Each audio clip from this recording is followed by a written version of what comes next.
বন্ধুরা তোমরা দেখতে পেয়েছো, দেখো চেন্নাই কাজ হচ্ছে, কলম উঠবে তাই গাড্ডা কাটিং হচ্ছে। তো কতটা পানি দেখতে পেয়েছো, হ্যাঁ মাটি ফাটি নেই, শুধু বালু।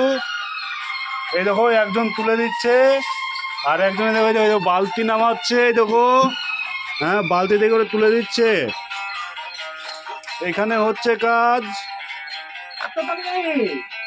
আর এই দেখো এই কারণে সব করছি কাজ। ওই বিল্ডিং প্লাস্টার হয়ে গেছে, নিচে সব পাইপলাইনে কাজ হবে, তো মানে এটা স্লোপিং করতে হবে,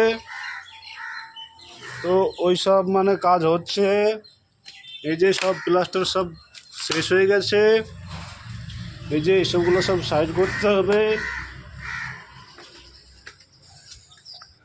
দেখতেই পাচ্ছ। দেখো এখানে একটা মোটরের পাইপ ভরা আছে, এখানে বয়ারিং আছে।